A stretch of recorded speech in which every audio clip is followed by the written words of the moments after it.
नमस्कार दोस्तों, आज की इस वीडियो के अंदर हम बात करने वाले हैं रेलवे ग्रुप डी के अंदर 2022 के अंदर जो एग्ज़ाम हुई थी उसके अंदर पूछे गए क्वेश्चन हैं उनको हम देखने वाले हैं।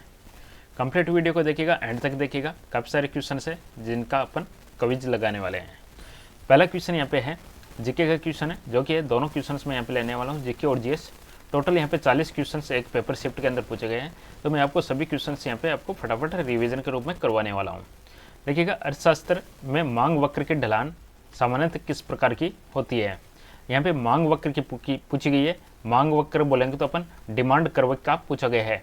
डिमांड कर्व है, जैसे डिमांड और सप्लाई रहता है कि डिमांड ज़्यादा रहती है तो सप्लाई कैसा रहता है, तो उसके ऊपर एग्जाम में क्वेश्चन पूछा गया है अर्थशास्त्र के अंदर। तो दोस्तों, अपने इस क्वेश्चन का करेक्ट आंसर बनेगा ऑप्शन नंबर बी, बाएं से दाएं नीचे की ओर होता है। डिमांड वक्र है, उसके अंदर हम ये लेफ्ट टू राइट जाएंगे तो बाएं से दाएं जाएंगे तो नीचे की ओर होगा। तो इस तरीके से इस क्वेश्चन का करेक्ट आंसर बनने वाला है। अर्थशास्त्र है, इसके रचनाकार कौन है, कमेंट करके आप बताइएगा। चलिए दोस्तों, नेक्स्ट क्वेश्चन की तरफ बढ़ते हैं अपन। नेक्स्ट क्वेश्चन नंबर जो एग्जाम में पूछा गया है वह ये है, ये जीके का क्वेश्चन है, इसको मैं स्किप करता हूँ। फिर भी आप नॉर्मली देख लीजिएगा, दोबारा से भी पूछा जा सकता है ऐसा क्वेश्चन। ऐसा नहीं है कि नॉर्मल करंट अफेयर है तो इसको दोबारा नहीं पूछा जाएगा। हो सकता है ये आपसे ये डेट हटा देंगे, फिर पूछ लेंगे जैव चिकित्सा नवाचार या बायोमेडिकल इनोवेशन पर आईसीएमआर डीएचआर नीति किसके द्वारा लॉन्च की गई। तो उस समय के चिकित्सा मंत्री मनसुख मंडाविया के द्वारा लॉन्च की गई। तो इस क्वेश्चन का आंसर था ये मनसुख मंडाविया, उसमें चिकित्सा मंत्री थे। नेक्स्ट क्वेश्चन जो एग्जाम में पूछा गया क्वेश्चन है वह देख लेते हैं अपन फटाफट। देखिएगा, साइंस का क्वेश्चन है। ये क्वेश्चन क्या कहता है कि जिप्सम को गर्म करके एक रासायनिक यौगिक अक्ष तैयार किया जाता है। जिप्सम को गर्म करके, तो जिप्सम का फॉर्मूला होता है दोस्तों CaSO4 डॉट ऑफ 2H2O, इसका फॉर्मूला होता है। इसको मैं गर्म करूँगा यानी नीचे आग लगा दी है मैंने, गर्म करके एक रासायनिक यौगिक अक्ष तैयार किया जाता है। तो यह एक सफ़ेद चूर्ण है और इसका उपयोग अग्निरोधी पदार्थ के रूप में होता है। यौगिक अक्ष क्या है, तो दोस्तों CaSO4 2H2O को मैं गर्म करूँगा तो इसका जो जल का 2 अणु है वह 2 अणु हाफ अणु में बदल जाएगा। तो इसका जो नया अक्ष यौगिक बनेगा वह बन जाएगा CaSO4 dot of half H2O बन जाएगा। इसको हम बोलते हैं प्लास्टर ऑफ पेरिस बोलते हैं। तो इस क्वेश्चन का मेरा करेक्ट आंसर बनेगा ऑप्शन नंबर सी के साथ में, प्लास्टर ऑफ पेरिस। और यही इसके अंदर पूछा गया है कि जो प्लास्टर ऑफ पेरिस है इसका जो उपयोग है अग्निरोधी पदार्थ के रूप में होता है। चलिए नेक्स्ट क्वेश्चन देखते हैं, एग्जाम में जो पूछा गया क्वेश्चन है। क्वेश्चन नंबर, ये साइंस का क्वेश्चन एक और यहाँ पे। साइंस का क्वेश्चन ये कहता है कि निम्न में से किस प्रकार के प्रतिबिंब है वह पर्दे पर प्राप्त किए जा सकते हैं। ये ऑप्शन आप लोगों के सामने हाजिर है। तो अब आप लोग बताइएगा किस प्रकार के प्रतिबिंब है उनको हम पर्दे पर प्राप्त कर सकते हैं। देखिएगा, हमेशा आप देखोगे कि ऑप्शन क्या है। सबसे पहले ऑप्शन देखिए, यहाँ पे वास्तविक शब्द है, इसको मैं बोलूँगा रियल, और आभासी को मैं बोलूँगा इमेजिनरी इंग्लिश में। अब हमेशा जो चीज़ वास्तविक होगी उसी को हम पर्दे के ऊपर प्राप्त कर सकते हैं, और जो वास्तविक नहीं होगी उसको हम एक प्रकार से अजम्पशन लिख सकते हैं, जैसे आती हुई प्रतीत होती है। तो यहाँ पे अपना जो करेक्ट आंसर बनेगा वह वास्तविक के ऊपर बनेगा, और वह वास्तविक बड़ा भी हो सकता है और वास्तविक छोटा भी हो सकता है। जैसे सिनेमा हॉल के अंदर जो पर्दा है, पर्दे के ऊपर जो इमेज बनती है वह एक प्रकार की वास्तविक इमेज बनती है। तो यहाँ पे आपका ए और बी आपका करेक्ट आंसर निकल के आएगा। तो यहाँ पे आंसर बन जाएगा ऑप्शन नंबर सी। चलो आंसर देख लेते हैं हम। आंसर हो गया ऑप्शन नंबर सी, ए और बी यहाँ पे करेक्ट आंसर बनेगा। चलिए, हमेशा वास्तविक इमेज ही पर्दे के ऊपर देखने को मिलती है, काल्पनिक इमेज है या जो इमेजिनरी इमेज है वह पर्दे पर देखने को नहीं मिलती है। अब एग्जाम में पूछा गया जो नेक्स्ट क्वेश्चन है वह भी फिर से साइंस का क्वेश्चन यहाँ पे पूछा गया है। क्वेश्चन क्या है, आपसे पूछा गया यहाँ पे निम्न में से किस यौगिक का उपयोग ब्लैक एंड व्हाइट फोटोग्राफी में किया जाता है। अब देखिएगा, फोटोग्राफी में हमेशा क्या काम में लेते हैं अपन, AGBR और AGCL, दोनों में से बताइएगा, दोनों काम मिलेंगे या दोनों में से एक काम मिलेंगे।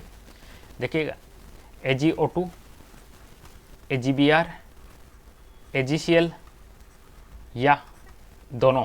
तो यहाँ पे आपका करेक्ट आंसर क्या निकलेगा, फोटोग्राफी में हम काम में लेते हैं दोनों, सिल्वर क्लोराइड और सिल्वर ब्रोमाइड, दोनों हम काम में लेंगे।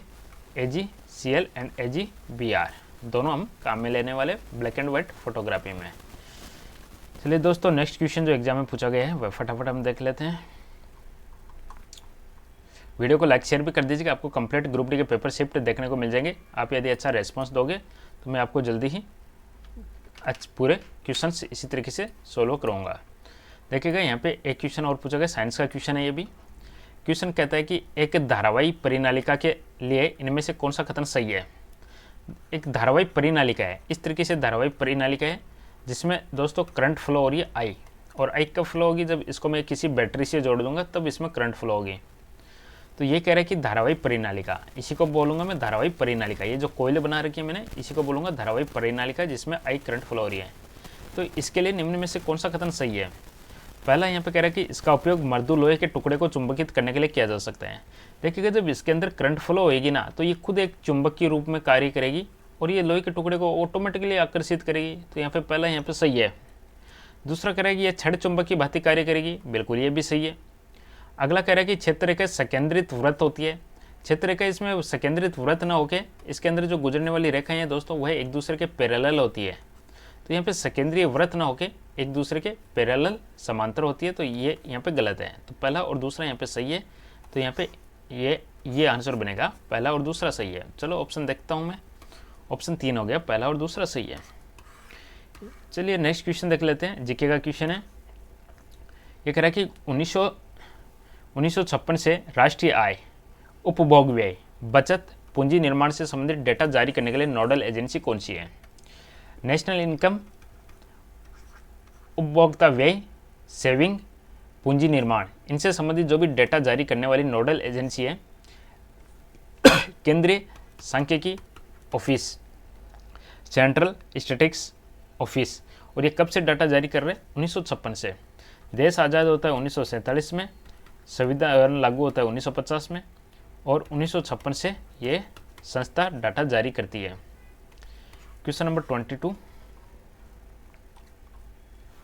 पंचायती राज व्यवस्था सबसे पहले भारत के किस राज्य में लागू की गई।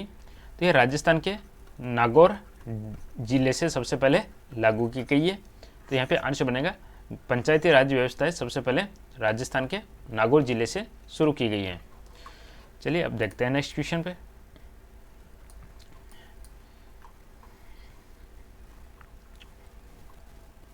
एक और क्वेश्चन है, जीके का क्वेश्चन है। क्वेश्चन कहता है, सुप्रीम कोर्ट की बात हो रही है। सुप्रीम कोर्ट ने किस वर्ष में दहेज के मुद्दों से संबंधित सतवीर सिंह बनाम हरियाणा राज्य मामले में अपना फैसला सुनाया। सतवीर सिंह बनाम हरियाणा राज्य में सुप्रीम कोर्ट ने फैसला सुनाया 2021 ने।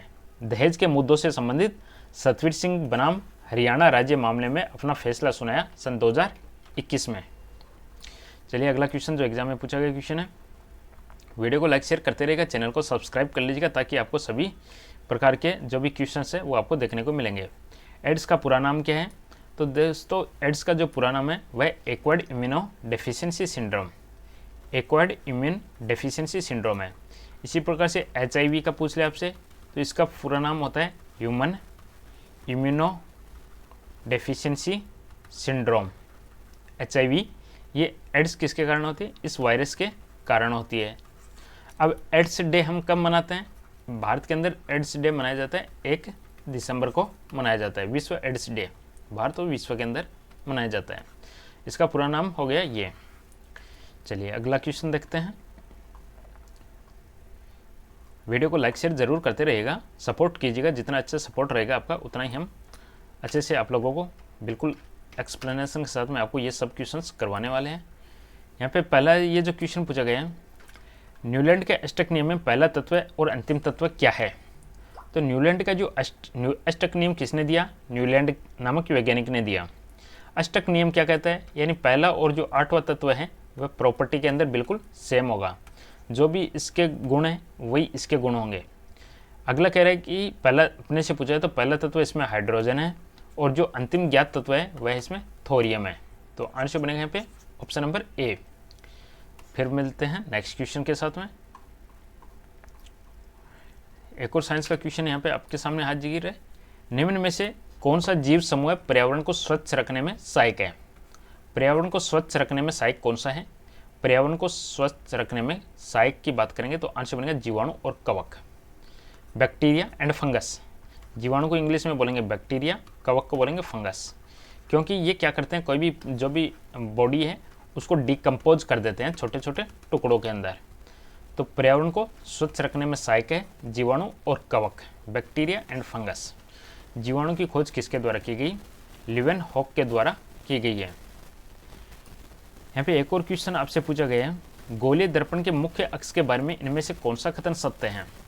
अब गोलीय दर्पण हो गया आपका, जो अवतल दर्पण हो गया, उत्तल दर्पण हो गया, ये सब क्या आपके गोलीय दर्पण है, गोलीय दर्पण है। अब इसमें पूछा गया है इसके मुख्य अक्ष के बारे में इनमें से कौन सा कथन सत्य है? प्रिंसिपल अक्ष के बारे में आपको बताना है कि कौन सा कथन यहाँ पे सत्य है। देखिएगा, पहला कह रहा है ये दर्पण पर अभिलंब होता है, आपतन बिंदु हमेशा मुख्य अक्ष पर स्थित होता है, मुख्य फोकस हमेशा मुख्य अक्ष पर स्थित होता है। तो इस क्वेश्चन का करेक्ट आंसर क्या बनेगा? इसका आंसर बनेगा ऑप्शन नंबर डी, 1 और 3 दोनों। यह दर्पण पर अभिलंब होता है, मुख्य अक्ष है, ये दर्पण है, इस पर अभिलंब हो गया, और मुख्य फोकस हमेशा मुख्य अक्ष पर स्थित होता है। फोकस है वह हमेशा मुख्य अक्ष पर स्थित होता है, जिसको हम एफ बोलते हैं। तो 1 और 3 यहाँ पे सही है। चलिए अगला क्वेश्चन जो एग्जाम में पूछा गया वह देख लेते हैं। ये एक और है, जीके का क्वेश्चन है। 2021 में विश्व कुश्ती चैंपियनशिप में, इस कुश्ती की बात हो रही है, विश्व कुश्ती चैंपियनशिप में रजत पदक यानी सिल्वर मेडल जीतने वाली पहली भारतीय महिला होने का गौरव किसने प्राप्त किया? तो अंशु मलिक ने प्राप्त किया कुश्ती के अंदर, विश्व कुश्ती चैंपियनशिप में अंशु मलिक, रजत पदक। अगला क्वेश्चन है, देशांतर और अक्षांश के बारे में इनमें से कौन सा कथन गलत है?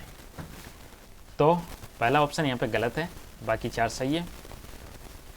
देशांतर और अक्षांश, जो भी खड़ी लाइनें हैं उनको हम देशांतर बोलते हैं, और जो हॉरिजेंटल लाइनें हैं इनको हम अक्षांश बोलते हैं। ये कह रहा है कि देशांतर कभी भी एक दूसरे को प्रतिच्छेद नहीं करती है, देशांतर कभी भी एक दूसरे को प्रतिच्छेद नहीं करती है, तो ऐसा कुछ नहीं है, ये प्रतिच्छेद भी करती है। कौन सा कथन गलत है? तो पहला ऑप्शन यहाँ पे गलत है। देशांतर पूछा गया है, देशांतर कभी भी एक दूसरे को प्रतिच्छेद नहीं करती है, ये गलत है, क्योंकि ये प्रतिच्छेद करती है एक दूसरे को यहाँ पे। चलिए पहला गलत है। नेक्स्ट क्वेश्चन देखते हैं। चलिए क्वेश्चन कहता है, कशेरुकियों की यकृत कोशिकाओं में SER द्वारा कौन सा महत्वपूर्ण कार्य किया जाता है? तो यहाँ पे आंसर बनेगा औषधियों और विषों का निराविषीकरण। कशेरुकी की यकृत कोशिकाओं में SER द्वारा कौन सा महत्वपूर्ण कार्य किया जाता है? औषधियों और विषों का निराविषीकरण किया जाता है, option number A. Question next, विद्युत मोटर का कौन सा भाग उसमें प्रवाहित धारा की दिशा को उल्टा दे देता है? ये अपना ग्रुप डी का पेपर है ये दोस्तों आपका। तो विद्युत मोटर है, अपन विद्युत मोटर की बात करेंगे तो आपके नॉर्थ और साउथ पोल है, विद्युत मोटर है, ये आर्मेचर है, इसका आर्मेचर है। मोटर क्या काम करती है पहले तो अपने को पता होना चाहिए। मोटर किस एनर्जी को किस में कन्वर्ट करती है? मोटर का काम होता है कि इसको हम पहले तो इसको सप्लाई देंगे, यानी इलेक्ट्रिकल एनर्जी देंगे, इसको करंट देंगे, तो इलेक्ट्रिकल एनर्जी को फिर ये मोटर को घुमाएगा, मैकेनिकल एनर्जी में कन्वर्ट करता है। तो मोटर का काम तो हो गया इलेक्ट्रिकल एनर्जी को मैकेनिकल एनर्जी में कन्वर्ट करना, विद्युत ऊर्जा को यांत्रिक ऊर्जा में कन्वर्ट करना। इसके जस्ट अपोजिट एक होता है जनरेटर। जनरेटर का काम क्या होता है? यांत्रिक ऊर्जा को कन्वर्ट करता है इलेक्ट्रिकल ऊर्जा में, ये जस्ट अपोजिट है इसका। तो विद्युत मोटर का कौन सा भाग उसमें प्रवाहित धारा की दिशा को उल्टा कर देता है? देखिएगा, ये आर्मेचर है, इसमें करंट फ्लो होती है। तो यहाँ पे क्या है कि अपन कुछ लगाते हैं तो क्या है कि वो इसकी धारा की दिशा अपने जो ऐसी चलती है ना, ये अल्टरनेटिंग करंट, इसमें क्या है कि जैसे ये पॉजिटिव चलता है, जैसे ये नेगेटिव आता है ना, तो उस समय ये धारा की दिशा को बदल देता है। तो वहाँ पे अपन यहाँ पे लगाते हैं एक स्प्लिट रिंग, यहाँ पे ब्रूस लगता है और ब्रूस के बाद में लग जाता है अपना स्प्लिट रिंग, जिसको हम बोलेंगे स्प्लिट रिंग। तो ये क्या करता है? विद्युत धारा के प्रवाह की दिशा को उल्टा कर देता है। अगला क्वेश्चन है, बल्ब के फिलामेंट को प्राप्त करने के लिए अत्यंत पतला और लंबा बनाया जाता है। Question number 47। देखिए, बल्ब का फिलामेंट की बात करेंगे तो उसको हम अत्यंत पतला और लंबा क्यों बनाते हैं? पहले तो इसको अपन थिन रखते हैं, पतला रखेंगे, एकदम बाल की तरह रखेंगे पतला, और दूसरा इसको लंबा रखेंगे। क्यों? क्योंकि आपको पता होना चाहिए ओम के नियम के अनुसार V समानुपाती होता है I। V बराबर होता है ओम के नियम से आई आर होता है। अब इसमें जो R होता है ना दोस्तों, R का मतलब होता है रो इंटू एल अपॉन में ए। अब देखिएगा लंबाई R इसके लंबाई के तो बिल्कुल समानुपाती है, और दोस्तों A है ना, A के उल्टा समानुपाती है, A नीचे है इसमें। अब R को मेरे को ज़्यादा करना है। R ज़्यादा कब होगा? जब L ज़्यादा होगा। यदि L मेरा ज़्यादा है तो R मेरा ऑटोमेटिक ज़्यादा हो जाएगा। तो ये समझ में आया लंबा क्यों लेता हूँ मैं, लंबाई ज़्यादा कर दी, L का मतलब लंबाई। अब पतले का मतलब यहाँ पे इसका एक का मतलब होता है दोस्तों क्रॉस सेक्शन एरिया। क्रॉस पतले का मतलब हो गया एक कम हो गया, पतले का मतलब ए कम हो गया। अगर दोस्तों एक कम है तो R ऑटोमेटिक ज़्यादा हो जाएगा, क्योंकि उल्टा है ना, ये अपोजिट है। तो एक कम हुआ तो इसका मतलब है R ज़्यादा हो गया। अब दोस्तों उच्च प्रतिरोध प्राप्त करने के लिए मैं ये लेता हूँ, समझ में आया? उच्च प्रतिरोध से क्या होगा, जो ऊष्मा उत्पन्न होती है वह होती है आई स्क्वायर आर इंटू टी। अब ये जो ऊष्मा है वह आर के बिल्कुल समानुपाती है, इसलिए मैं क्या करता हूँ, बल्ब के फिलामेंट को उच्च प्रतिरोध प्राप्त करने के लिए अत्यंत पतला और लंबा बनाता हूँ। चलो अगला क्वेश्चन देखते हैं।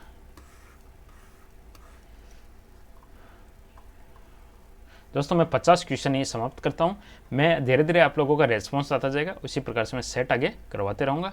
फिर मिलूंगा मैं इस नेक्स्ट क्वेश्चन के साथ में। तब तक आप इस क्वेश्चन को पढ़ लीजिएगा और आंसर देने की कोशिश कीजिएगा। इसको मैं लेके आऊँगा आपको नेक्स्ट पार्ट के अंदर सोल्व करने वाले हैं। तब तक के लिए आप सभी का बहुत बहुत धन्यवाद। वीडियो को लाइक शेयर कीजिएगा, चैनल को सब्सक्राइब कीजिएगा। बहुत बहुत धन्यवाद। Thank you.